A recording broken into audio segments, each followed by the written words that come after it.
오늘 이 데살로니가를 지은 이 편지를 쓴 바울은 참 복음 증거에 있어서 하나님께서 귀하게 썼던 그러한 이 전도자이자 대사도죠. 그리고서 신약의 27권 중에 13가지를 13편을 썼을 정도로 그러한 사도인데 이 바울은 다메섹에서 예수님을 만나고 난 이후에 그의 일편단심으로 하나님을 위해서 예수 그리스도를 위해서 그의 생애를 전부 걸었습니다. 그런데 이 바울을 따라다니는 그 용어들은 항상 환난과 궁핍과 핍박과 이 죽음이었어요.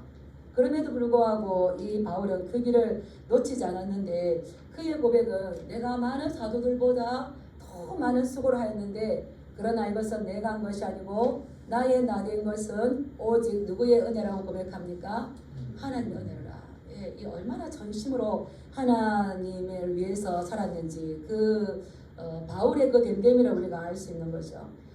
바울은 예수님을 만나고 난 다음에 오직 이제 복음 증거자가 되었습니다. 그래서 한 걸음 한 걸음 나아갈 때에 바울은 아시아로 가고 싶어 했었는데 예수님의 영이 허락하지 아니하고 마게도냐 사람이 있어서 와서 우리를 건너와서 우리를 도우라 이렇게 해서 이게 하나님의 뜻인가 보다 하고 이제 마게도냐로 갔습니다. 가서 첫 성인 빌립보에 갔는데 어떤 일이 벌어졌습니까? 환영받기보다는 오히려 감옥에 매를 맞고 감옥에 갇히고 이런 일들이 벌어졌죠.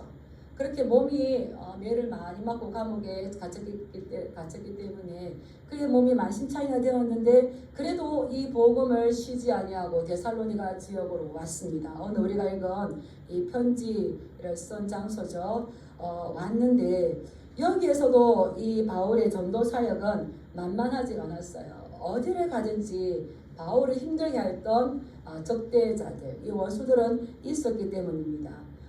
그래서 이 데살로니가 교회에 갔을 때에도 이 적대자들 때문에 바울은 전도 사역을 더 이상 하지 못했어요.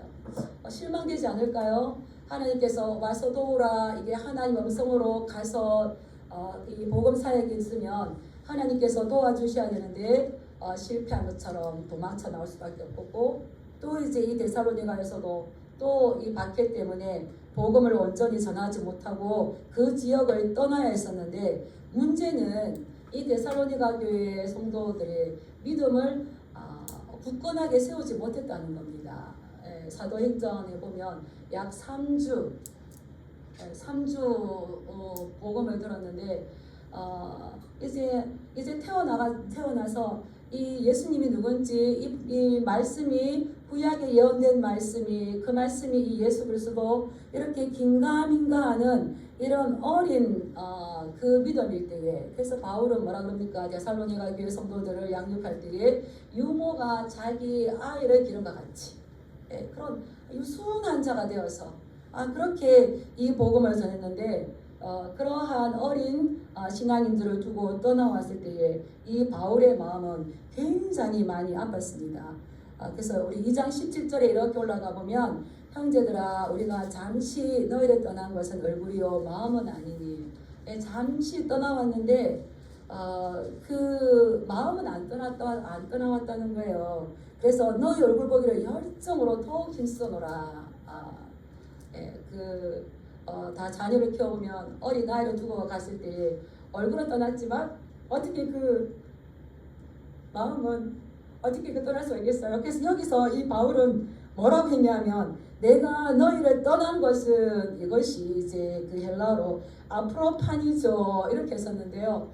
이 아프로파니조가 뭐냐면 내가 너희를 떠났을 때에 나의 마음은 내가 부모를 잃은 고아가 된 것 같다 이 말이에요. 아프로파니조가 데살로니가 교회 성도들이 부모를 잃은 고아가 아니라 내가 부모를 잃은 고아가 되어서 부모를 만나기를 열망하는 것처럼 내 마음은 너희 얼굴 보기를 간절히 원한다. 또 이 바울은 그 박해 때문에 어쩔 수 없이 떠나왔지만 뒤에 소식이 들리니까 이 적대자들이 찾으니까 바울이 없어요. 그래서 그들이 화가 나니까 바울 대신 누구를 위협하는 겁니까? 교회 성도들, 지도자들을 힘들게 해서 그들이 환난 가운데 있어요. 그래서 이제 바울은 가지도 못하고 여기서도 마음이 편하지 못하고 그러는데 가고 싶어하는 마음이 한두 번 있었지만 사탄이 우리를 막았도다. 2장 18절에 보면 내가 한두 번 너희에게 가고 싶어 했는데도 갈 수 없었던 것은 사탄이 그 길을 막았기 때문에 내가 갈 수가 없었다. 얼마나 마음이 힘들었겠습니까? 그 데살로니가 교회 성도들이 지도자가 없는 가운데에 그들이 어려움 당할 거를 생각하면 얼마나 이 마음이 고통스러웠겠습니까? 근데 참다가 이제 결단을 합니다. 우리 3장 1절 말씀 한번 읽어볼까요? 시작. 그러므로 우리가 못하여 우리만 아덴에 머물기를 좋게 생각하고 이제 결단을 했는데 그러므로 우리가 참다가 이제 더 이상 내가 이 자제할 수 없는 이 마음이 있어서 우리만 아덴에 머물기로 하고 빌립보에서 또 매를 받고 데살로니가에서 도망쳐 다시 나오고 또 베레아로 갔지만 거기서도 또 적대자들 있고 아덴에 갔지만 이 아레오파고에서 예수님에 대해서 전할 때에 이 비웃음 받고 조롱받고 그래서 이 비참한 마음이 되었지만 그래도 이제는 우리는 그대로 아테네에 남고 이제 누구를 보내냐면 2절에 보면 우리 형제 곧 그리스도의 복음을 전하는 하나님의 일꾼인 디모데를 너에게 보낸다. 그들에게 갔을 때의 피해가 가장 적은 이 디모데를 보내기로 이제 정하고 결정을 하고 디모데를 바울 대신에 보냅니다. 그런데 이 디모데를 보낼 때에 바울이 디모데를 부르는 이 명칭이 두 가지가 있어요. 우리 2절 말씀 한번 읽어볼까요? 시작. 우리 형제 곧 그리스도의 복음을 전하는 하나님의 일꾼인 디모데를 보내노니 이는 너희를 굳건하게 하고 너희 믿음에 대하여 위로함으로 제가 3절 읽겠습니다. 아무도 이 여러 환난 중에 흔들리지 않게 하려 함이라. 디모데를 보내는데 디모데를 뭐라고 소개하냐면 디모데는 우리 형제다. 나와 함께하는 복음 사역자다. 복음을 증거하는 사람이다. 이 데살로니가 교회는 아직 디모데를 잘 몰라요. 그랬을 때에 그 디모데는 우리의 형제다. 사랑하는 형제다. 나와 함께 복음을 전하는 복음 사역자다. 그러면서 두 번째로 뭐라고 하냐면 그리스도의 복음 안에서 하나님의 일꾼인 디모데. 우리 개역개성과 일반적인 성경에서는 이 하나님의 일꾼이라고 그래서 하나님의 일꾼. 그런데 바울은 원래 이 헬라어로 기록된 그 성경에 보면은 하나님의 일꾼이 아니라 일꾼 이게 시네르곤에서 이것은 동역자로 이야기하는 거예요. 하나님의 일꾼 이러면은 하나님의 일꾼 바울을 도와주는 동역자인가 이렇게 하는데 바울은 그렇게 소개하는 것이 아니라 그 디모데는 그리스도 복음 안에서 하나님과 함께하는 하나님의 동역자다. 우리가 지금 이 말씀을 잘 알기 때문에 하나님의 동역자다. 이거는 그렇게 큰 충격이 아니지만 이렇게 썼음에도 불구하고 그 뒤에 많은 성경 필사자들은 어떻게 디모데가 하나님의 동역자야? 그럴 수가 없지. 그래서 그냥 그리스도 안에 복음 안에서 일꾼 디모데 그냥 이렇게 많이 적었대요. 그냥 일꾼 디모데 하면 일꾼 디모데 바울과 실라를 동역하는 일꾼 이렇게 했는데 바울은 정확하게 그렇게 적은 것이 아니라 시네르곤 투 데우 하나님의 동역자. 하나님의 동역자는 누구를 이야기하냐면 고린도전서 3장 7절에 보면 나는 심었고 아볼로는 물을 주었으되 오직 자라게 하시는 분은 하나님이시다. 이 말씀 있잖아요. 그게 고린도전서 3장 9절에 보면 우리는 하나님의 동역자들이요. 그래서 하나님의 동역자는 바울급이 되어야 되는 겁니다. 하나님의 동역자가 되려면 아볼로급이 되어야 되는 겁니다. 하나님의 동역자가 되려면 사도급이 되어야 하는 겁니다. 그런데 바울은 디모데를 지금 무슨 급으로 올린 거예요?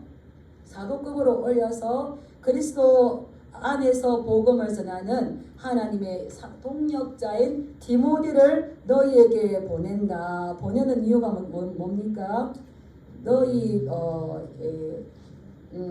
너희를 굳건하게 너희 믿음에 대하여 위로함으로 아무도 이 여러 환난 중에 흔들리지 않게 하려 함이라. 왜 디모데를 이렇게 그 데살로니가 성도들 앞에 이렇게 세워주냐면, 지금 데살로니가 성도들은 바울이 와서 약 3주간 복음을 전하더니 가버렸어요.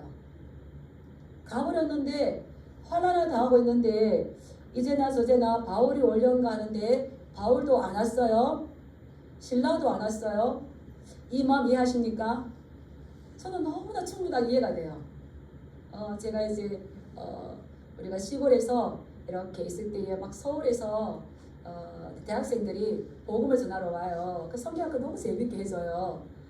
너무 복음을 알 것 같고 은혜를 받고 알 것 같은데 그분들 떠나고 나니까 내가 받은 은혜, 내가 받은 이 하나님의 사랑 이야기 나눌 상대가 있어요? 없어요?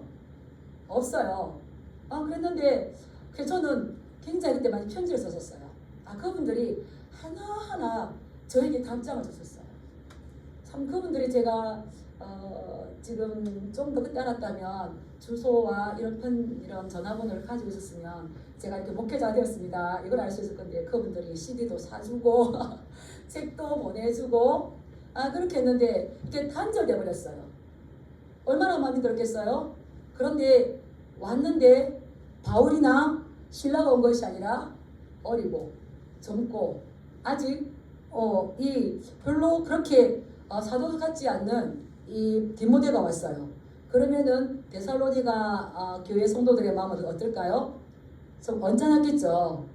그런데 내가 너희에게 보내는데 이 디모데는 우리의 사랑하는 형제고 그리스도 안에서 복음을 전하는 하나님의 동력자다. 그들을 너희에게 보내는데 그 보내는 이유가 뭐라고요? 그가 너희에게 갔을 때에 너희의 믿음을 굳건하게 해서 너희를 위로하게 한다. 이 말씀을 지금 주는 거예요. 왜 그렇습니까? 그들은 지금 여러 환난 중에서 흔들리지 않을까라고 지금 바울은 많은 염려를 했기 때문인 겁니다. 이 바울이 이렇게 이들의 믿음이 흔들리지 않도록, 환난 중에 흔들리지 않도록, 평범해도 이 신앙이 쭉 진전해 가기가 쉬울까요? 힘들까요? 쉽지 않습니다. 그런데 내가 감당할 수 없는 여러 가지 환난과 어려움이 오며 이 환난이 왔을 때 따라오는 게 궁핍입니다. 궁핍이 오면 또 환난이 따라옵니다. 이런 게 있을 때에 이 믿음이 어린 데살로니가 성도들이 이 환난, 흔들리는 자로 인하여서 이 믿음이 흔들리지 않을까. 왜냐하면 그들 주위에는 항상 그들의 믿음을 흔들리는 자가 있는 거예요. 우리 5절에 보면 똑같이 이렇게 표현했는데, 이러므로 나도 참다 못하여 너희 믿음을 알기 위하여서 그를 보냈는데 이는 혹 시험하는 자가 너희를 시험하여. 데살로니가 교회 주변에는 누가 있다는 겁니까? 시험하는 자가 있는 거죠. 시험하는 자가 있기에 그들은 흔들리는데 너희들의 믿음이 어떠한지를 내가 알기 위하여서, 믿음이 온전하게 세워지기 위하여서 참고 하다가 참다 못하여서 그 믿음을 확인하기 위하여서 너희에게 누구를 보낸다고요? 디모데를 보내노라, 이렇게 말했어요. 여기에서 보면 흔들리지 않게 한다. 이것은 이제 어떤 말이냐면 어떤 사람에게 꼬리를 치며 살랑살랑 다가가는 모습이에요. 어떤 사람에게 꼬리를 치며 살랑살랑 다가가고 몸을 흔들면서 알랑거리는 거, 이게 뭡니까? 유혹하는 거죠. 특정 사람이 자기의 유익이나 자기 이득을 위해서 다른 사람을 자기 편으로 만들기 위해서 살랑살랑 하면서 꼬리 치면서 다가가요. 근데 어린아이는 압니까? 모릅니까? 모릅니다. 알랑거리면서 달려갑니다. 모르죠. 이것은 무슨 말이냐면 아마 데살로니가 성도들이 기독교인이 이렇게 되었을 때에 이방인들은 그들을 핍박합니다. 이때가 로마 시대잖아요. 그래서 핍박합니다. 그런 핍박하는 틈을 타서 유대인들이 이들을 꼬우는 거예요. 이들을 미혹하는 거예요. 봐, 너희 선생 바울도 도망갔잖아. 이 예수는 아니야. 우리는 정통 유대인인데 너는 다시 유대인으로 돌아와야 돼. 그래서 이 동족의 핍박이 더 심했죠. 그래서 이 예수님을 부인하게 하는 거를 말하는데 이 미혹. 그래서 이들이 이 흔들리지 않게 사이노 이 말은 흔들리다가 내가 잘못 알았네. 내가 다시 믿음 안에 서야지. 이걸 말하는 게 아니라 흔들리다가 아예 중심을 지키지 못해서 아예 이 복음을 떠난다는 거예요. 예수 그리스도를 버린다는 거예요. 왜 그렇습니까? 시험하는 자가 있기 때문이죠. 시험하는 자가 누구겠습니까? 사단. 네, 사단이 우리를 막았도다. 그 사단이 시험하는데 사단은 회방자, 방해자, 참소자. 회방하고 방해하는 거기 때문에 이들은 흔들리다가 돌아오지 못하고 그냥 이 그리스도의 복음의 진리를 떠나버리는 거예요. 흔들릴수록 더 믿음의 중심을 잘 잡으시기 바랍니다. 이 흔들리는 거 시험이 굉장히 큰 문제죠. 그래서 누가복음 22장 31절 32절의 말씀 보면 예수님께서도 이 베드로에게 말씀하셨어요. 시몬아 시몬아 보라 사단이 너를 밀가부로 취하고 하려고 너를 청구하였으나 나는 너를 위해서 기도하는데 무엇을 기도하냐? 너의 믿음이 떨어지지 않기를 위해서 너를 기도한다. 사단은 우리를 항상 우리의 믿음을 떨어지기 위해서 어떻게 합니까? 환경과 사람을 통하여서 밀가부르듯이 팍 가부릅니다. 그때 우리가 어떻게 해야 되겠습니까? 그러나 나는 너를 위해서 기도한다. 지금도 예수님께서 우리를 위해서 기도하시는 믿습니다. 이게 말씀에서 예수님도 우리를 위해서 기도하고 계셔요. 또 누가 기도하겠습니까? 성령님께서도 말할 수 없는 탄식으로 기도하고 계셔요. 하나님도 우리를 위해서 좀 지켜주고 계세요. 그래서 우리는 중심을 딱 지키면 흔들리지만 이 흔들릴 수 없는 자들입니다.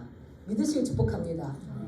예, 이 예수님께서 말씀하셔서 그러나 너는 돌이킨 후에 내 형제를 다시 굳세게 잡아줘라.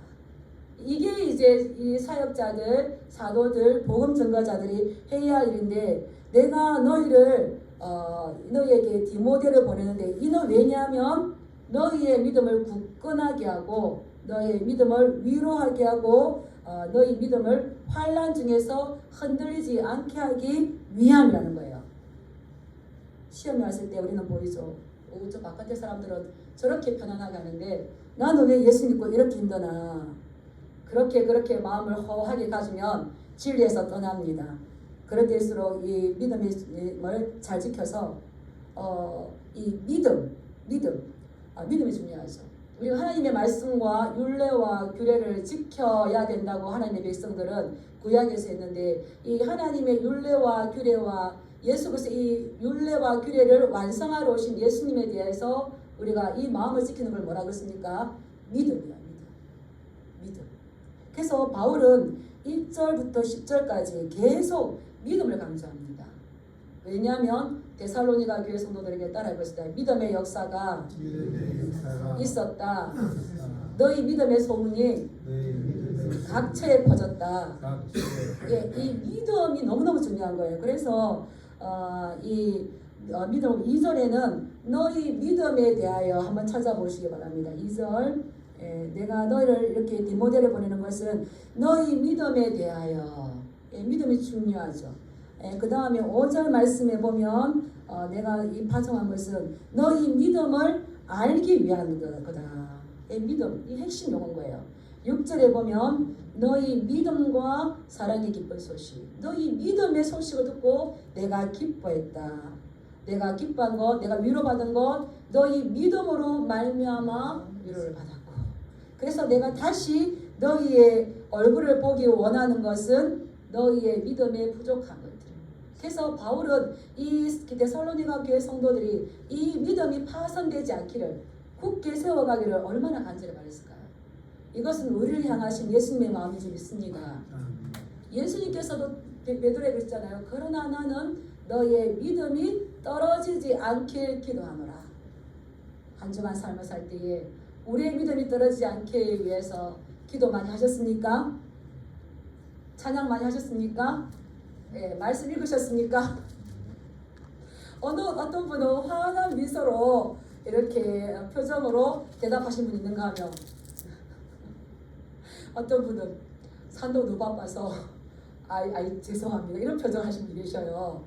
우리는 우리의 믿음을 굳건하게 하기 위해서 정말 신경 써야 됩니다. 사단은 결국 우리의 뭐를 떨어뜨리는 겁니까? 믿음요.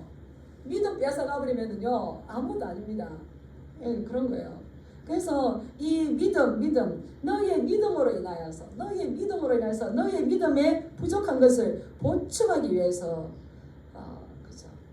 그래서 참 우리는 기독교 안에 그리스도 안에 들어오면 우리는 새로운 피조물이 되어서 하나님의 백성이 되어서 말할 수 없는 그 영광을 누리죠. 그런데 이방인들이 볼 때 어떻습니까? 지금은 많이 좋아졌죠. 뭐 어릴 때는 예수쟁이에서 얼마나 많은 소외와 왕따를 받았습니까? 얼마나 많이 조롱했었습니까? 얼마나 많이 조롱을 당했습니까? 그때 당시에도 뭐 예수님이 그 십자가에 못 박혀서 그 1세기 때에는 완전 죄인 중에 죄인이었죠. 그를 믿는다는 것은 왕따였어요. 로마인도 아니고 유대인도 아니고 그냥 외계인처럼 그랬었어요. 그리고 삶의 방식이 완전 달라졌어요. 쟤가 교회 간다더니 좀 이상하게 사네. 그리고 절대 세상과 타협하지 않는 거예요. 그때 로마 시대는 얼마나 음란과 음탕이 많이 있었습니까? 그렇게 하지 않고 절제하며 인내하며 다 사는 거예요. 이게 보니까 신기한 거예요. 그런데 그것을 보고 너 잘한다 이렇게 하는 게 아니라 베드로도 뭐라고 말했냐면 베드로전서 4장 4절에 보면 이러므로 너희가 그들과 함께 그런 극한 방탕에 다름질하지 아니하는 것을 그들이 이상히 여기고 비방하는구나. 얼마나 힘들었겠어요. 왜 이러냐면 우리가 4장 4절 3절 한번 가보겠습니다. 4장 3절. 데살로니가 지역은 굉장히 음탕하고 방탕한 그런 지역이었어요. 그래서 편지를 쑥 쓰면서 이 바울이 데살로니가 교회에게 뭐라고 이야기하는지 우리 4장 3절부터 5절까지 한번 읽어보겠습니다. 시작. 하나님의 뜻은 이것이니 너희의 거룩함이라 곧 음란을 버리고 각각 거룩함과 존귀함으로 자기의 아내 대할 줄을 알고 하나님을 모르는 일반 이방인과 같이 세력을 따르지 말고. 하나님께서 우리에게 원하시는 건 뭡니까? 하나님의 뜻은 우리의 거룩함이다. 하나님의 뜻을 모르겠어요 했는데 나왔어요. 하나님의 뜻은 뭡니까? 우리가 세상과 구별되게 사는 겁니다. 그런데 그 거룩하게 사는 것을 뭐라고 말합니까? 음란을 버리라. 자기 아내 대할 줄을 알고 이방인과 같이 세력을 따르지 말고 형제를 해하지 말고 이렇게 나오는 거죠. 그때 그 로마 시대의 문화가 얼마나 음탕했는지를 아는데 그렇게 살지 않으니까 오히려 왕따를 당하고 조롱을 당하고 핍박을 당하는 거예요. 그런데 바울은 이것을 너희가 이미 환난 당할 것을 아는 것이라고 지금 이야기하는 거예요. 우리 4절 말씀 한번 읽어볼까요? 시작.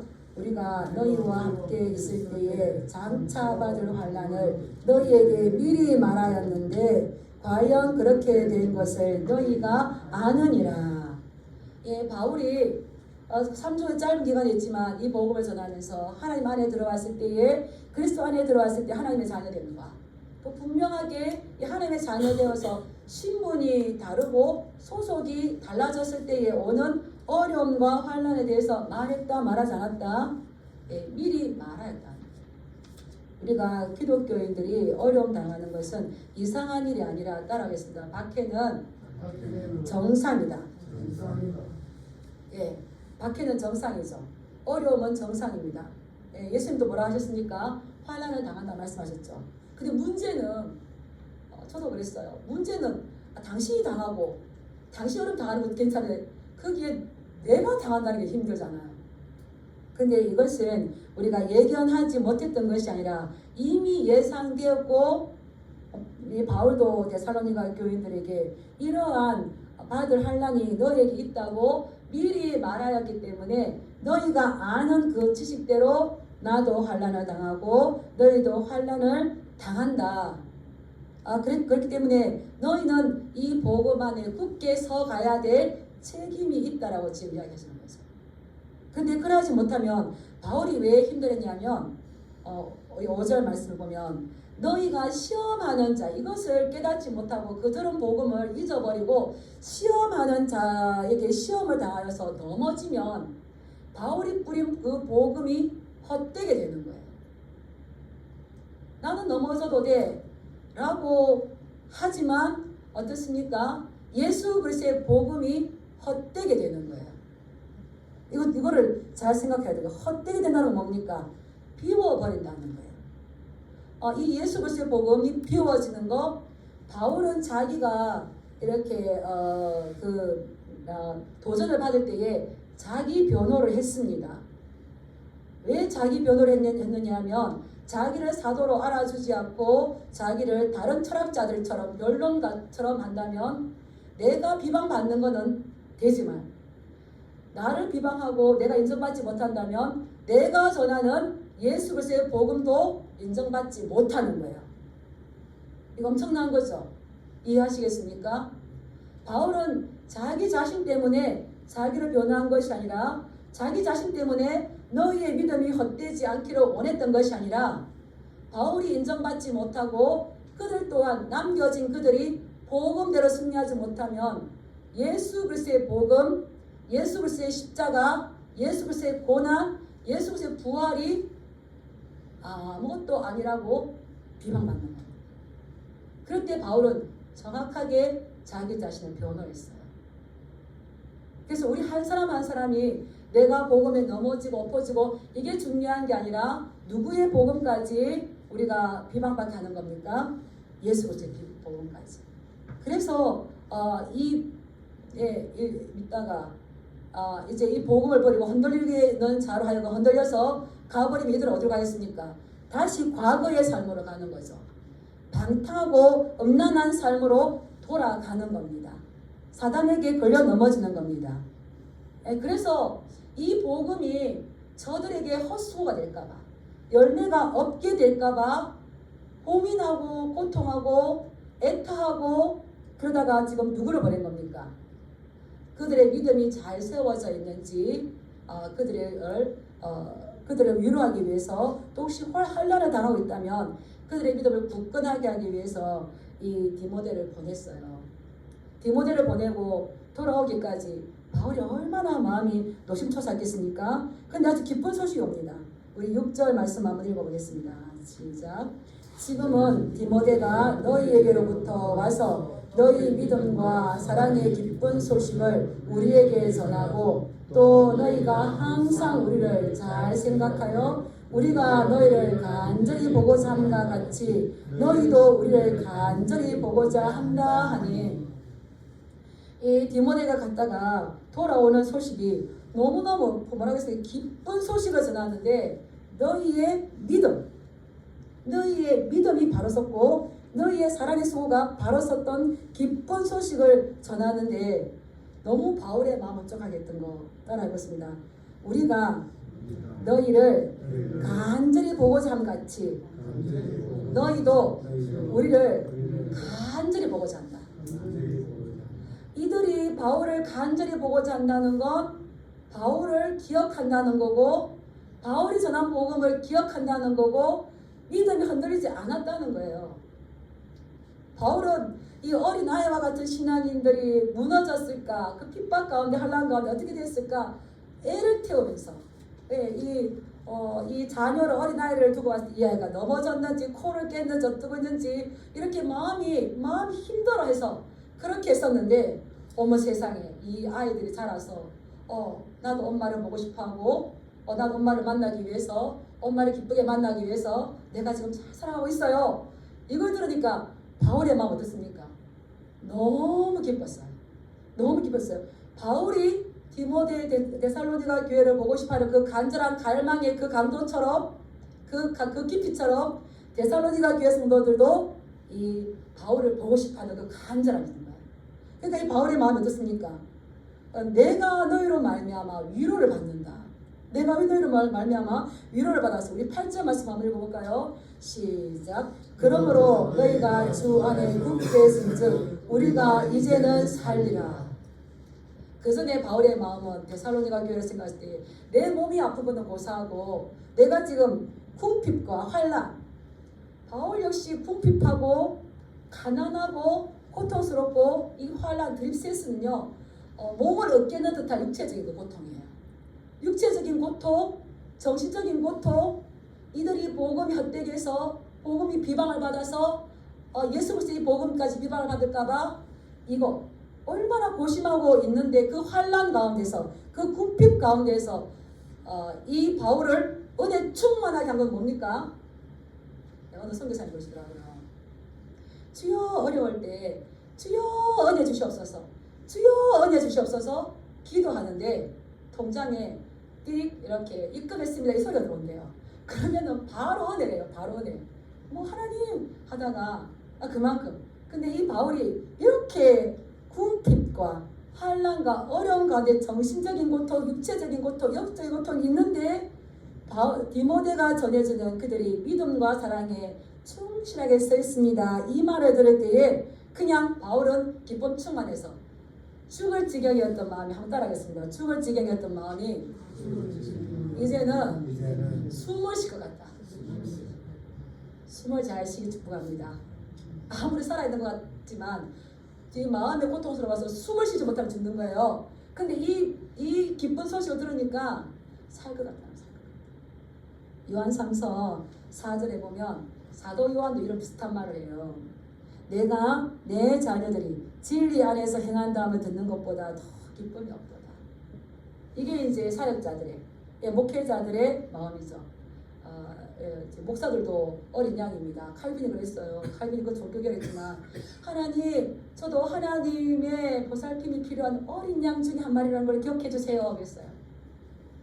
이게 이제 그런데 이 진리 안에서 떠나지 않고 오늘날 우리에게 주는 메시지가 뭡니까? 여러 가지 어려움과 환난과 궁핍들이 우리를 사단이 밀가루로 듯이 가버립니다. 그럴 때에 우리는 그 가부르는 그거를 보는 것이 아니라 그러나 나는 너를 위해서 기도하는, 나는 너를 위해서 구하는, 지금도 나를 위해서 기도하시고 나를 눈여겨보시고 이미 나의 모든 것들을 감당하신 그 예수 그리스도를 바라보시기 축복합니다. 네. 그랬을 때에 이 바울은 기쁜 소식이 참 신기하죠. 저는 이 말씀을 이렇게 준비하다가 정말 하나님은 위로의 하나님이시구나. 바울이 어디도 위로를 받을 수 없을 때에, 특히 또 다 떠나가고 자기 혼자 있을 때에 하나님께서 아주 적절하게 그 디모데를 통하여서 위로를 얻게 하셔요. 하나님께서 우리를 위로하신 줄 믿습니다. 네. 어떻게 이런 일이 벌어지겠노? 어떻게 이 문제가 해결되겠노? 하지만 하나님께서 분명히 우리를 위로해 주십니다. 그때에 이 바울은 내가 이제 살 것 같다. 근데 참 재밌는 게 있어요. 여기 기쁜 소식을 뭐라고 했냐면 어떤 보고를 하다, 소식을 전하다 이렇게 할 때에는 아판겔로라고 씁니다. 아판겔로. 근데 여기서 기쁜 소식을 뭐라고 했냐면 요한겔리조 이렇게 썼어요. 예, 여기서 보면 요한겔리조는 뭡니까? 복음이죠. 예수 그리스도의 복음이죠. 근데 이 소식이 얼마나 기뻤냐면 그냥 너의 단순한 보고가 아니라 내가 예수 그리스도의 복음을 들은 것처럼 너무너무 기쁘다. 요한겔리온이다. 이렇게 그 기록했다는 거 보면은 바울이 얼마나 이 소리를 통하여서 이 소식을 통해서 위로를 받았는지를 이제 알 수 있는 거죠. 그래서 바울은 뭐라 그럽니까? 우리 9절 말씀 한번 보겠습니다. 9절 시작. 우리가 우리 하나님 앞에서 너희로 말미암아 모든 기쁨으로 기뻐하니 너희를 위하여 능히 감사로 하나님께 보답할까. 아멘. 우리가 우리 하나님 앞에서 너희로 말미암아 모든 기쁨으로 기뻐하니 너희를 위하여서 능히 어떠한 감사를 하나님께 보답할까. 이 어떻게 보답하겠어요? 근데 그만큼 지금 마음이 충만하다는 거죠. 그래서 다시 너무 감사해서 바울은 또 기도합니다.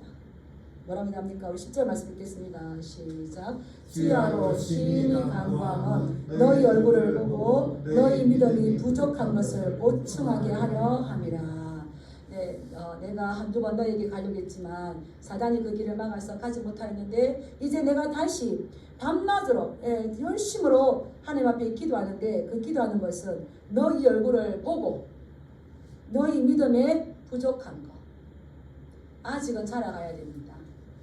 아직은 자라가야 되는데 믿음은 어디서 날까요? 하나님의 말씀을 들으므로.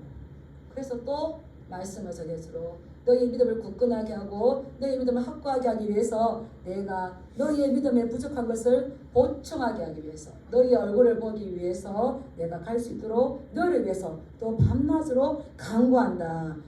이런 안결씀을 주는 거죠. 바울이 데살로니가 교회를 위해서 고민했던 것처럼 지금 우리 한국 교회를 바라보면서 오늘의 우리 모습을 바라보면서 예수님 어떻게 하실까? 예수님도 얼마나 우리를 보면서 우리의 믿음이 흔들리지 않도록 아무리 주위에서 더 편안한 삶이 있다고 꼬리를 흔들고 우리 앞에 알랑거리며 유혹과 미혹을 던져놓는다 할지라도 우리가 해야 될 것은 이 믿음을 알기를 원하는 내가 올 때에 믿음 있는 자를 보겠느냐. 예수 그리스도의 그 믿음.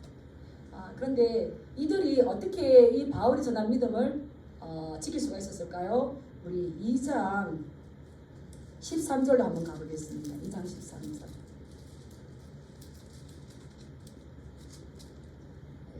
우리 같이 한번 읽겠습니다.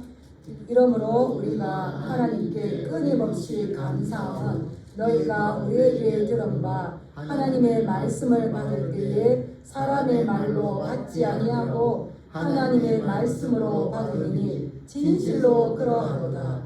이 말씀이 또한 너희 믿는 자 가운데서 역사하느니라. 하나님의 말씀을 우리 삶들 가운데 역사들을 일으키려면 어떻게 하는 겁니까? 이들은 바울이 전할 때에 사람의 말로 받지 않았다는 거예요. 사람의 말로 받지 아니하고 누구의 말씀을 받았어요? 하나님의 말씀으로 받았어요.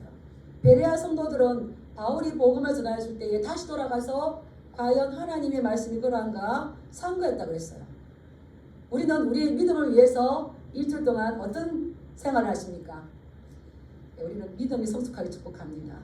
환란이 왔을 때에 그 무너지는 것이 아니라 데살로니가 교회가 오히려 더 성도다워지고 그 교회가 더 교회다워져서 마게도냐와 아시아 모든 지역에 소문난 교회가 되어 수 있었던 건 그들이 환란이 왔을 때 무너지지 않고 오히려 성숙과 성화의 과정으로 삼았을 때에 오히려 말씀은 그들을 통해 역사하고 믿음이 역사가 일어나는 것 보고 또 재미가 있어서 더 말씀에 순종하고 그들의 모습을 보면서 하나님께 또 더 믿음을 주시고 이런 아름다운 역사들이 일어날 수가 있었던 거죠.